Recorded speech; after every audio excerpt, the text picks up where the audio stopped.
Today is Tuesday, December 4th. And on this, no, it wasn't this day. Never mind. I was going to do an intro about Lord of the Rings, but I think it was like December 18th every year for 3 years. It's the last 4th of the year. Oh, it is. It's the last month of the year. It's Christmas time. Oh, I don't have the snow on this side. I do have a little bit of tinsel on Stacy. She doesn't care. Oh, you guys threw. Let's just say there was a bit of a purge of some of the snow from last year's set. The snow is annoying. There's a little bit of snow that I will probably put back up. It got in a lot of places. A lot of places it did not belong. And places that something don't belong is a perfect segue into our first story. Now, I think probably about 45 minutes after the first commercial camera phone came into existence is probably the first time this happened, don't you think? Yes. Probably. It's ubiquitous, to say the least. But from now on, it might be illegal. This is the New York Times. So sending lewd nudes to strangers could mean a year in jail. This is apparently a real problem in New York where... This is a problem everywhere. With things like airdrop, when you're on a crowded train, you're just going to get unsolicited dudes. Yeah, and they interviewed a couple of women, and I think they sort of... It's a little overblown. I mean, no one wants to get a dick pic that they didn't ask for, right? Or maybe some people do, but these women were like, "Oh my God, I couldn't believe it. It was very unsettling. I was so afraid, and I'm in my 30s, so maybe. But what if a young girl got this? Well, how would it affect her? It could ruin her life." And it's like, really? I don't know if it would ruin her life, but I mean, it is unsettling if you're in public and it just shows up on your phone because it's like, is someone following me? Like, there is the danger component. But they don't have a way of identifying you the same way you don't have a way of identifying them. Yes. Unless they see your horrified face when you're looking at your phone, and then it's like Target. And that's probably the game. Right? Yeah. Like, can I figure out whose this is by surveying all the people that I've possibly dropped it to? They also have no way of knowing if you're a woman. That's true. Unless it's like girl's iPhone. Yeah. Because that's what you see. Or girl name, yeah. When you're using your iPhone. But the lawmakers want to create up to a year in jail for doing such a thing. It is certainly an antisocial thing. You know. What's the penalty for like flashing in public? Probably about the same. I think they're looking at those same laws. Yeah. In some places, it's actually worse. You're actually guilty of a sex crime, which carries all sorts of other weird penalties. Yeah, that'll get you on the registry, which, I mean, that's going to hurt you in like job searches and housing and stuff as well. How important the registry is, I think, has been diluted by stuff like that, because it's like, it's gone from, a list of abhorrent monsters to a drunk person peeing in public. But let's just say there are some resources online, and whenever I look at apartments, I always look at it. The sex offender, there's like a map, but they actually sort by like level of crime. Like the red dots are people who did stuff against children. Green is like, drunk in public or something like that and flash someone. That's good. Not every Yellow, jurisdiction has that, like New York. Yeah. But, just don't do that. How about, Don't airdrop your nudes to people. I wonder there's probably some kind of psychosis, but do you think that some guys actually operate on some kind of fantasy where it's like, once she sees this, she won't be able to resist? Well, I have a feeling that a lot of the people that watch our show will be able to leave a comment about that. Well, having been flashed before, unfortunately, it's more of the shock value. You have to not respond when that happens. That's the game, because then once you responded, then it's like, oh, that's what they get off on. Well, don't you think a better thing to do? I mean, you'd have to like really be expecting it, because like you say, it's shocking. But if you could think quickly, you could be like, oh, how adorable. Or just oh my God, it's like a little bird in the nest. It's crazy though, because this starts when you're young though. Like I remember the first time I was probably like 13 or 14 years old, and it's just like, why should someone have to deal with that? That's not okay, Timmy. Yeah. That's not okay. And speaking of antisocial things, the Trump administration, or I guess Trump himself. He's a social person. He's all over Twitter. Well, yeah. And he does have a lot of people who like him. For some reason. Yeah. But one person who would not be counted among those people, the Chinese president, Xi. And so Trump is threatening, or did threaten when this article came out, 10% tariffs on iPhones. Now, up until now, Apple has been excluded from all the tariffs because of their size and power. But Trump, he was pushing the envelope, and he said, we might do it to Apple. Yeah. Trump suggests the U.S. could slap 10% tariffs on iPhones and laptops imported from China. And He also said it's highly unlikely that he would delay an increase in tariffs from 10% to 25% on January 1st, just 4 days before a summit with Chinese President Xi. So get your technology in before Christmas, because that's going to be the end of it. But hang on. The summit happened already. Yeah. And it turned out they shook hands. They agreed no new tariffs before January 1st and a 90-day freeze on all existing tariffs. Okay, so they did delay it. Just for the holidays. Maybe.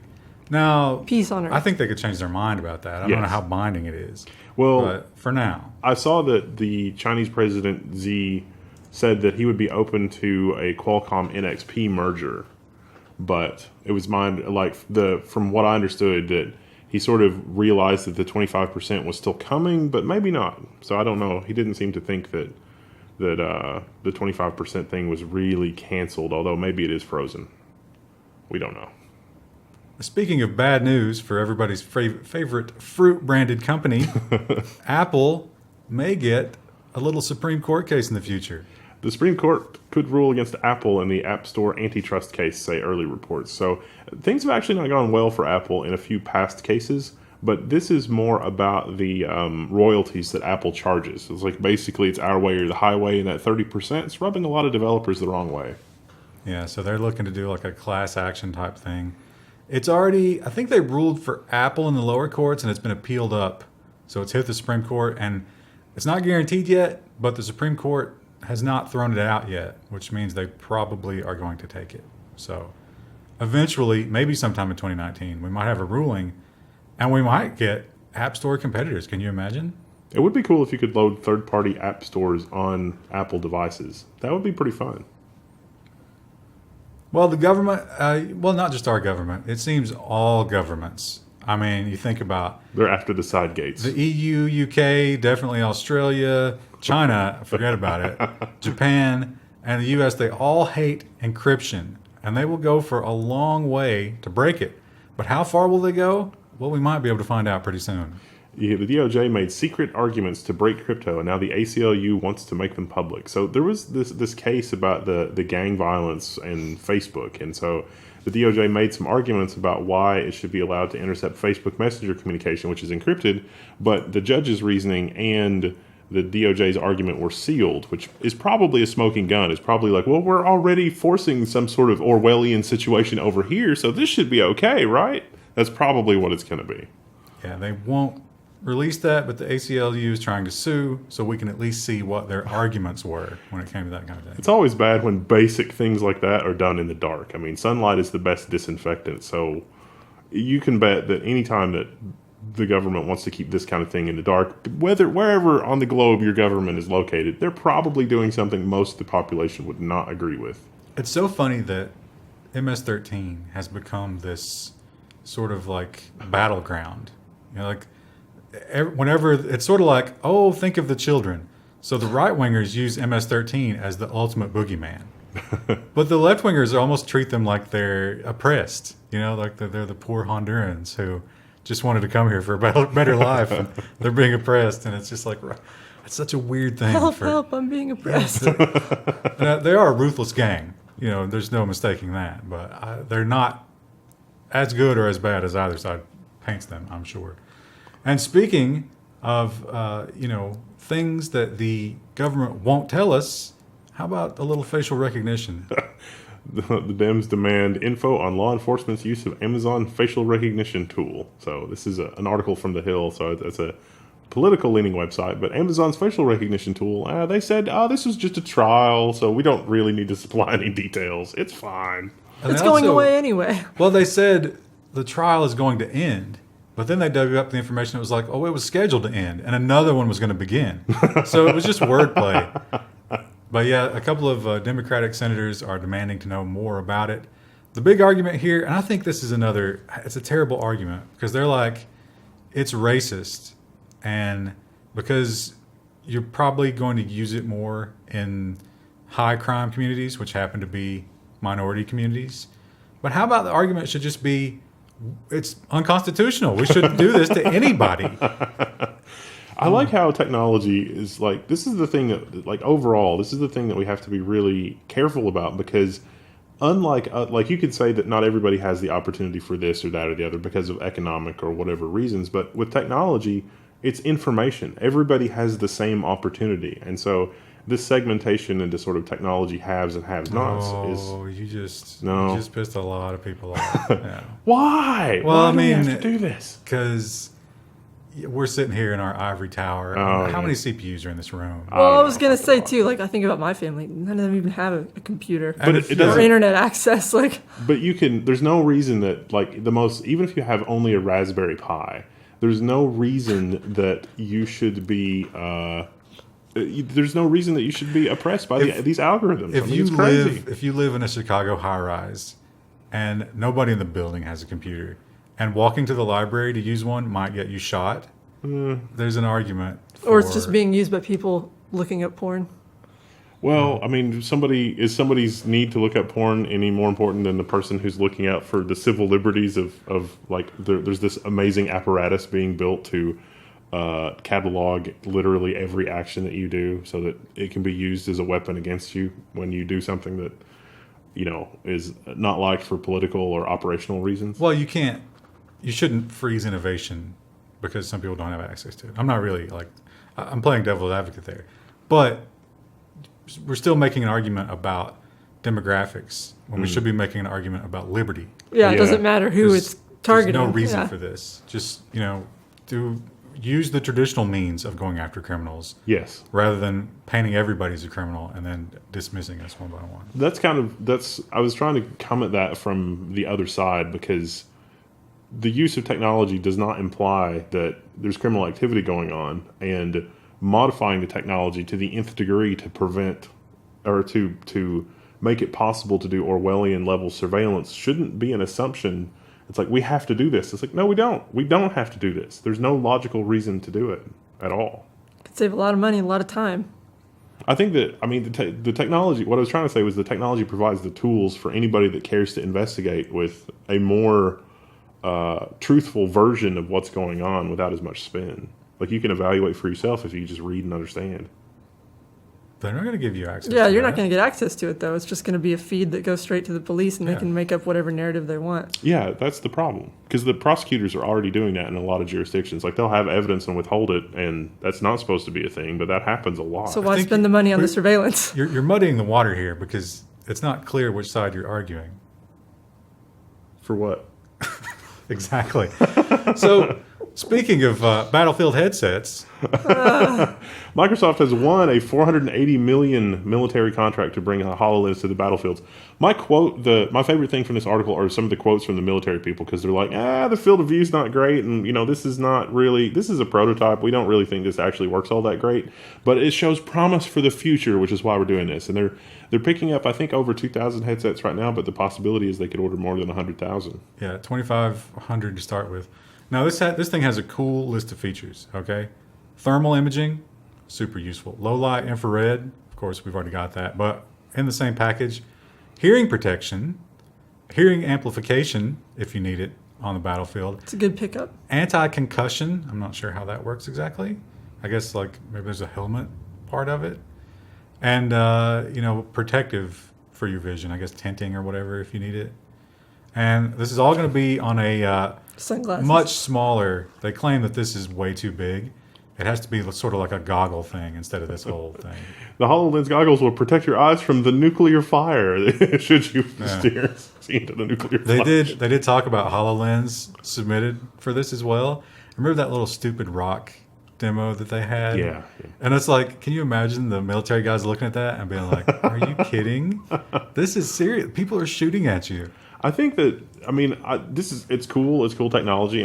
War's going to war, but don't you think, from reading this and some of the quotes from the military people, don't you think the end game is like, well, if it's a version, if they could get this to, you're playing a version of Mario Brothers and the terrorists are the little Goomba things, don't you think that's the ultimate end game? It's like, oh yeah, we're playing a video game here. And it's like, you got 7,000 kills. Well, no, I think it's... Kill streak. That's true, but it's not so much about Mario Brothers. It's about... You just transition directly from Call of Duty to active duty. Well, think about like the hearing amplification. That's a Yeah. literal thing. The paranoia package in, Yeah, right. Call of Duty. And so you're getting all the exact same feedback that you got in the video games you grew up with. And it could definitely, I see what you're saying, like it detaches you from the realities of war. Yeah. It could definitely do that, for sure. That doesn't seem like a good idea. Here at Level 1 Tax, we are hip. We are right on the edge of modern culture. So much that we weren't sure how to pronounce this guy's name. We looked it up, and I don't know if it's accurate. It's Khaled, I think, right? DJ Khaled. I read it as DJ Khaled. Like there's like a emphasis in the middle, but I don't know. It's one of those words you read and never have to say. Well, the headline is Floyd Mayweather and DJ Khaled have been charged for illegally touting crypto offerings. This is the SEC, the Securities and Exchange Commission, because they've ruled crypto as a security. And so they were paid to promote this initial coin offering without disclosing that it was an ad. And they really honestly didn't make a lot of money, so they're going to give the money back and also pay some fines. And by promote, I think it was like 1 or 2 tweets each. Yeah. So Mayweather got 100,000, Khaled got 50 for a tweet. Our next article is from only eyes were that TechCrunch, lucrative. and it too is absolute mad. I mean, if you saw a tweet from Mayweather on cryptocurrency, wouldn't you think it's an ad? It's like, wow, Floyd Mayweather's really on top of the Wow, cryptocurrency. look at this guy. I mean, obviously it was an ad. Well, and he's his reputation is that maybe not the best reader. So he probably didn't pen them himself at all. Anything you see on his Twitter is probably written by somebody else. But this article, yes, it is absolute madness, and you can definitely agree about that. So the idea here is pretty simple. You can't break end-to-end encryption, and you can't get your backdoor side gate. So what do? What's the answer? Well, you just put a gun to the head of the companies that are, creating this encryption and say, add me to the chat. That's literally Player 3 has entered the game. Yeah, I mean, that's literally what it is. It's so like with Signal, there's a key exchange process if 2 people want to chat. And the argument from GCHQ is, well, it's not really that big of a deal for these messaging operators to just add the keys for a government observation thing to the chats. And it's like, well, of course, that's just going to be logged and stored forever. I mean, this is textual communication by and large. So the cost of storing literally every message that passes through the entire system is basically zero. So their argument, their defense of this is wiretaps are already illegal. And this is basically just wiretap for encrypted. Or you mean purposes. legal? They're already legal. Did I say illegal? Yeah. Legal. So yeah, they're saying we can wiretap, and this is no different because we're going to have a warrant or a court order, and we're going to come to you, and you're just going to let us in. But of course, that means that the product is now useless. Yes. So I also like that apparently in the UK they call alligator clips crocodile clips. I guess they don't have gators, do they? They don't have crocodiles either. I don't. Probably not. I also learned in high school that the druggies call alligator clips roach clips. Why? Come on, Krista. You're not fooling anybody. Well, some people who are fooling people are Indian scammers. And this week, they got some comeuppance. Yeah, after Microsoft complaints, the Indian police arrested tech support scammers at 26 call centers. So as I was reading this, I imagined like SEAL Team 6 deployed to make arrests at call centers. And they arrested a lot of people at a lot of different call centers. 63 people in all. I got to think they only went after the managers, though, because 26 call centers, they had to be, well, maybe I guess like 2 or 3 people per. That might be okay. Is that a conspiracy? I don't know. These are people that like preyed on the old and the ignorant. Yeah. It's like they get a call and it's like, your computer's doing stuff. And it's like, well, okay, what do I need to do? It's like, Well, you need to let us do stuff. More often, they would get some kind of, malvertising or something to pop up that's like, you're infected, call this number. Yeah. And once they got you on the phone, they would get remote access. Then sometimes they would actually install bad things and then hold you ransom. And Microsoft was just so angry about it because they pretend to be from Microsoft. And so they're like, you're kind of killing our brand here. You're diluting the brand. Do something about it. And the Indian government was like, okay, bro. There are a lot of really funny videos on YouTube where smart people have messed with those scammers. There are people on Twitch who that's their whole Twitch stream. All day long. Oh, I've seen that guy. And it's yeah. so easy to get into these guys that there's a never-ending amount of material for them. They called my mom's home number once, and I was like, what OS am I running? And he was like, I was like, great, see you, bye. Oops. Yeah, Microsoft points out they will never call you for any reason. So, in case you don't know, anybody who calls you and says they're Pretends to be Microsoft is not. Also, the IRS generally will not call you. They will send you a letter. Now, if they send you a letter, take that seriously. But they don't call you on the phone. No, they don't. So this is from Australia, and we talk a lot about biometrics and people getting the chip in their skin. And when is it okay to say no to that kind of thing? And in Australia, at least, that question's been answered. Never is when it's okay. So the headline is companies actually can sack workers for refusing to use fingerprint scanners. The Fair Work Commission rejected the case by the Queensland sawmill worker who said scanning system was a breach of his privacy. He did not want to use the fingerprint scanning system to clock in and out of the job site, but they ruled that yes, you can actually do that. But the article is interesting because it has a little bit of a nuance here. That the employer was actually mishandling the information, like the biometric information, and they're not allowed to collect that. But it didn't really matter in terms of the attendance policy for the sawmill. Another argument they make, which I thought was very disingenuous, was they said they weren't capturing the entire thumbprint, just the portions of it, because that's how thumbprint readers work. They break it down into sectors and take points of interest and then compare that. But by doing that, you could still beat another thumbprint system. Yeah. So Yeah, that argument falls pretty flat. But this guy had a point, and I feel like he was kind of dumb to die on that hill, because he certainly did die. He got fired. But he was right, technically. Yeah. the best kind of correct. He's appealing the ruling, so if something comes of the appeal, you'll hear about it at the Level 1 News. We will follow up. Well, the EU, it seems like the EU, their favorite punching bag is Google. Boy, did they dislike Google. And this week, there's just another shot to the ribs. Does Google harm local search rivals? And EU antitrust regulators are asking. So they want to know, they've asked Google a bunch of very specific questions about how local search results work and how Google ranks local search results over their own services that they offer for similar stuff. So think like Google Maps. I'm going to use Google Maps to find restaurants nearby. Is that a function of actual restaurants nearby, or Google favoring the people that advertise with Google, or is it just, this mysterious algorithm? These antitrust regulators want to know specifics. Yeah, and there probably is some truth to that, Yeah, yeah. There's actually a lot of truth to it, but I kind of like Google search, so. Yelp was one of the big complainers here. Yelp claimed, because Google will actually, when you're searching for local businesses, they'll sort of aggregate all of the various review sites. I think Yelp is one of them. Yeah. So it's kind of the same argument they have with Google News. It's like, well, they're not coming to our website because your website is using our website's content. Well, it's just using the rating. If they want to read about why it has that rating, they have to go to your website. No, it'll give you a little summary of reviews. Yeah. I mean, I'm just saying that's Google's argument, which is not entirely, it's sort of facetious. Well, China, they're stealing a lot of stuff, right? So they got CPU fabrication techniques stolen. How about turbofans? Stolen. Windmill designs. Self-driving technology stolen, but this time they've gone too far. They've taken something of ultimate value. Samsung's folding screen technology has been stolen and sold to China. So there's actually a lot of people involved in this. Oh, there's the boiler snake. Boiler Snake is really excited about folding screens.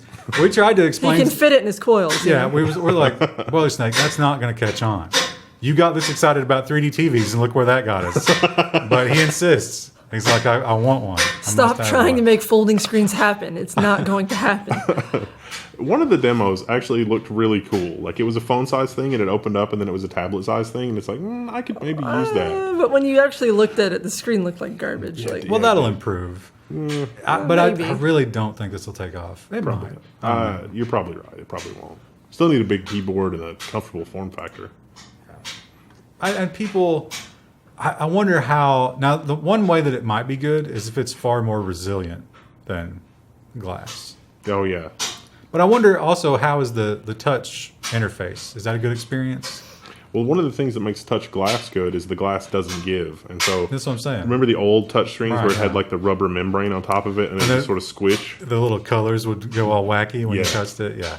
I don't know. I think they got a long way to overcome that kind of problem. The boiler snake is He's just hamming it up. He really is excited. We're going to have a long talk with him later because he's going to be like, how dare you say that about Samsung? He loves Samsung too. Well, maybe if we switched gears and talked about Chinese government monitoring other things other than stolen intellectual property. We're not really switching gears because this is another China story.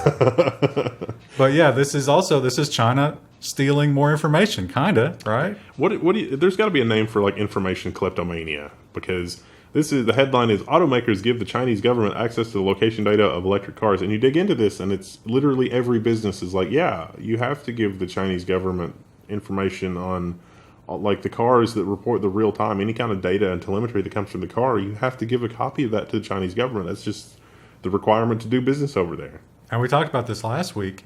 Everything on that CAN bus is, being slurped up by the computer in your car and fed back in almost every case to the car manufacturer.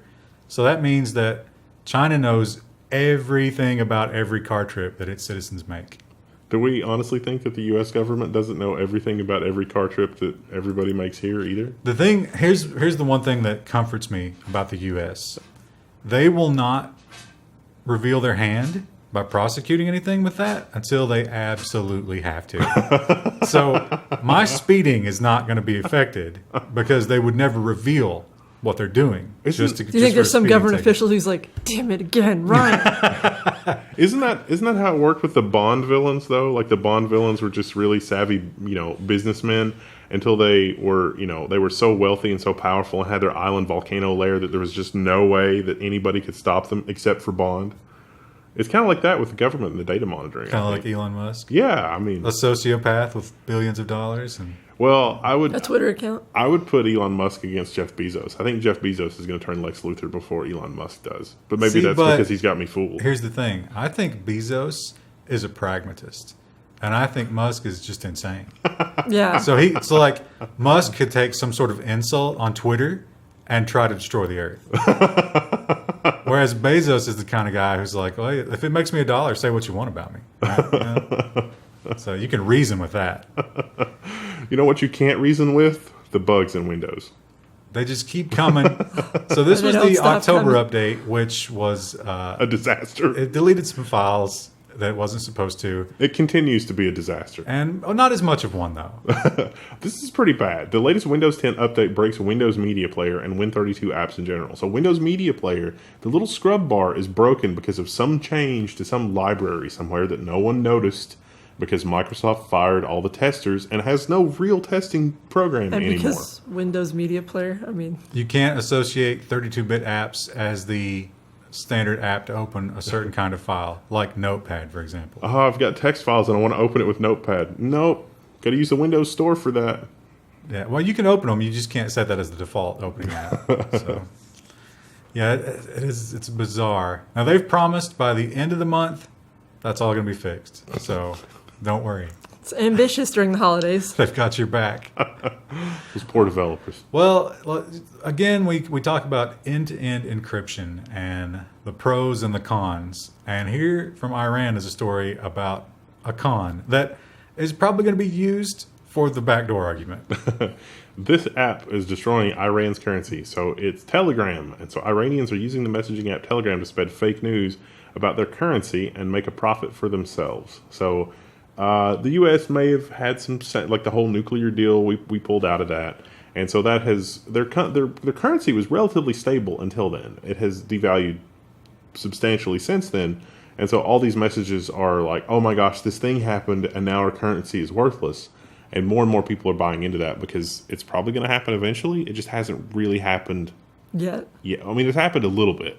Well, it happened enough. Like 200%. It set that fear in. Yeah. And so what these guys are doing, they create these channels, and you can sort of subscribe to the channel. And it's still end-to-end encryption, but it's sort of a mass broadcast that you opt into. So they're getting on there, and they're fear-mongering, and these are the people selling the dollars. So what they'll do is they'll fear-monger you into selling your real at a lower price because you fear that, the bottom's falling out, but it's fake news. The bottom's not really falling out. And then, But it is helping it's helping accelerate the bottom fallout because it's so Yeah. widespread. and the government doesn't know what to do about it. So, yeah, just It's those Western devils, I guess. Again, I mean, it's in that environment, you want to diversify. yeah. Get some dollars, get some gold, get some real estate. You don't want one of anything because you never know what's going to happen. Get some cows, camels, whatever. A little bit of everything. You could buy some Dell computers, but you better be careful. Use a gift card. You're going to build Noah's Ark of financial planning, but that's not that was probably insensitive. What? Dell computers. announces a security breach. Company says it's detected an intrusion at the start of the month, but financial data was not exposed. Just everything else. It's probably not a complete breach, but Dell customer records, so like your name and address and probably what you bought, but they're not really talking about it, which is disconcerting. Yeah. Very, very light on details. I think they still are not sure. So they've actually said, we can't guarantee they got anything out, but they might have. So what does that tell you? Tells you nothing. They have apparently contacted people who might be affected. So Womp womp. you got an email from Dell. That might be real. Might not be a scam. So, I hate it when those emails come and it's like, this looks like a scam, but it might be legit. I hate it when they do that on purpose. It's like, let's put a lot of images and a lot of flowery. yeah. Stuff that'll flag it. Yeah, and it's like, this doesn't look legit. Well, another thing that might not look legit are some malvertising that you're going to see on iOS recently. ZDNet has this article about U.S. iOS users were targeted by a massive malvertising campaign, and it was deployed via an ad network, but it could take over your browsing session. So the scammers were able to place ads on a well-respected ad network, which meant that a lot of major sites were carrying these malicious ads. And so, like, these ads look like they're from Amazon or whatever. They're You've not. won. Pro tip, Amazon does not give out $1,000 gift cards. Ever. Just doesn't happen. Don't fall for it. But what if this one time it was true for me? No. No. What if? Definitely, What if, though? they're never going to do it. They don't need to. Jeff Bezos would shoot himself in the foot before he gave you a $1,000 gift card for free. He won't even give those hardworking factory workers $1 an hour raise. He won't even let them pee. He's certainly not going to do anything for you. And another place that's not going to do anything for you is Marriott, except for lose your data. It's not just Marriott. It's a lot of places, but the TechCrunch headline is Marriott says 500 million Starwood guest records have been stolen in a massive data breach. This data breach might be one of the worst that we have ever covered on the Level 1 news. The assailant apparently had access to this entire system since 2014. And they probably got the financial details and the credit card details that was encrypted, but they were so deep in the system, they probably also got the decryption keys. And they've been in there forever, just monitoring the system, poking around, doing some little system administration on the side for Marriott, I guess. They only recently got them out of the network. It was pretty much, they were so deep, it was pretty much impossible to remove them from the network.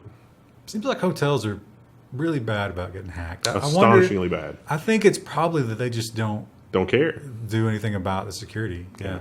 Because all of those places are sort of like their own little... Yep. Are those franchised? Not exactly, but like the Starwood preferred guest thing, a lot of hotels participate in that. I So, thought Marriott is a franchise. well, Marriott. No, but I'm is- saying, do you pay a licensing fee and run your own, or are they?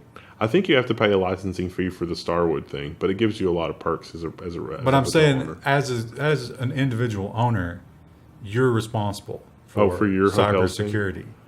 So there's probably a lot of honestly, that's probably a large part of the problem because the Yeah. hotel owners are like, these people are responsible, and those people are like, no, you're responsible. Yeah, and they're cutting all the corners they can. Yeah. Because they're Both trying of them are. trying to make profit. So yeah, it's, Here comes the industry regulation. Woo! well, I'm sure it's heavily regulated, but we just don't have the information laws. Anyone don't to enforce it or care? I wonder if GDPR covers hotels. I bet it does. For the international people. Oh, that actually, visited. that article mentioned because it happened now. It started in 2014, but because it's happening now, they might go for the 4% thing. Yeah. They could get crushed by this. 4%, not of what was leaked, of everything, of their income. Any of you Euros come to the U.S. on a vacation, it's going to be an exciting time for you. Come visit beautiful Kentucky. No, don't. We have bourbon, horse farms, and hiking. We don't need tourists. There's enough traffic. Well, we talked about, lately we've been talking more and more about Linux malware. It seems to be catching on, especially in the server space. Now, this one's not really OS specific, but you got to think most of the web servers running this were Linux. This is a JavaScript malware. Yeah, JavaScript malware. This is amazing. So the malware was snuck in, and it was a package managed by Node, like the Node package manager thing. And this was just a library. Like they updated it once to sort of introduce some, let's say, vulnerable functions, and then there was a second update that was sort of a second stage payload. But this was actually a really sophisticated attack. The attackers knew that a company that maintains a cryptocurrency wallet software, it was Copay, Copay.com. Copay was the website that, well, they infected a bunch of so they targeted an ad network, but they knew that Copay was on that ad network. So the malvertising, they knew it was going to go to Copay, so they targeted the Copay's wallets. So they had to get a weakness into the Copay software to make it exploitable from the ads, I think. No, the ad ran the library, Yep. which ran the malware, Which collected the wallet. which collected the keys for the wallet. Yeah. So it was a fairly elaborate. Yeah, and you had to know a lot of the moving parts. Yeah. To see it, you had to know that they were running this library. You had to know that they were on this ad network. Then you had to infiltrate every part of that. And know that they weren't auditing the code because no one ever audits the code. But, I hate to say it because, we benefit when you don't use an ad blocker. But this is a situation where an ad blocker would have completely saved you from this. Yeah. So maybe also the enterprise should not be built on NPM. I mean, as somebody I'm used to Debian style package management where, a quorum of 50 neckbeards have to agree on a package update, which is why Debian is the way that it is. And with NPM, it's just I'm going to write a library that returns the number 13 that the entire planet is going to come to depend on. Woo, no JS, woo. Sorry. Here's a warning for some of our viewers, because I feel like some of them might use a service like this. When you order a massage to come to your home, right? As one does. You might want to be careful about propositioning them to perform a sex act.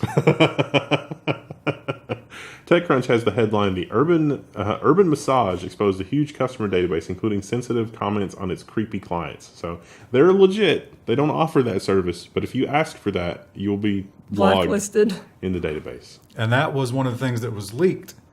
Not only your personal details, but any notes that were made about you by the masseuses to warn other masseuses that were going to come later.